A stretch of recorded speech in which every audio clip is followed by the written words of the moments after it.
राधे राधे महाराज जी। महाराज जी, हमें अक्सर समझ नहीं आता कि कौन सच में हमारी भलाई की भावना रखता है और कौन सिर्फ अपने मतलब से पास आता है। ऐसे में हम कैसे पहचाने कि कौन निष्काम प्रेम करता है, कौन सिर्फ स्वार्थ से जुड़ता है हमारे हम साथ। अगर सही मार्ग अपनाना चाहें तो हमें ये सोचना चाहिए कि हमें अच्छा व्यवहार करना है इसके साथ, वो चाहे स्वार्थ से आवे और चाहे हमारे हित की भावना से आवे। हमारा व्यवहार कैसा होना चाहिए, बस हमें अपना देखना है। हम परास्त वहां हो जाते हैं जब दूसरों का व्यवहार देखते हैं। दूसरों का व्यवहार देखोगे आप दुखी हो जाओगे। इस संसार का नियम है, आप चाहे जितना हित करो वो पलट कर आपको दुख ही देगा। ये कागज में लिख लो चाहे दिमाग में लिख लो, आप चाहे जितना हित करो किसी का, अवसर आएगा तो पलट के आपको दुख ही देगा। तब आपको लगेगा मैंने इसे इतना सुख दिया और ये हमें दुख दे रहा है, तो हम दुखी हो जाएंगे।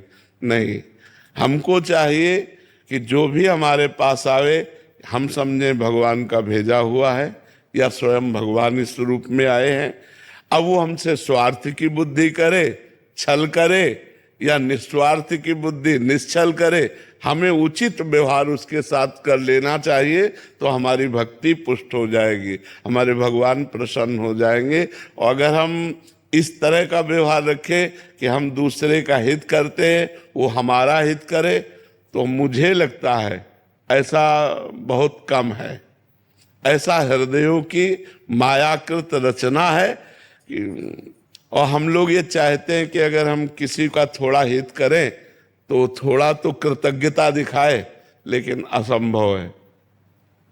असंभव जैसा लगता है, क्योंकि संसार में ऐसा प्राय, आप लोग खुद देख लीजिए, प्राय ऐसा संसार में है कि यदि आप जिसका अधिक हित करोगे तो वही आपके दुख का कारण बन जाएगा।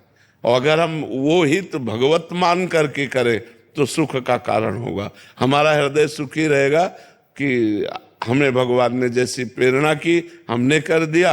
अब उसके अंदर जितनी बुद्धि है, जैसी प्रेरणा वो कर रहा, हमें उससे लेना देना नहीं, हमें भगवान से लेना है।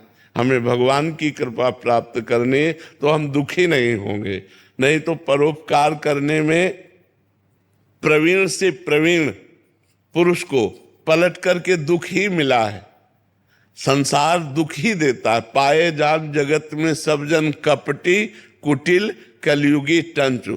वो कपट से मिलेगा, वो छल से मिलेगा, वो कलयुग के प्रभाव से प्रभावित होगा, तो आपका हृदय दुखी हो जाएगा कि हमने तो इसका हित किया, ये हमारा अहित कर रहा है।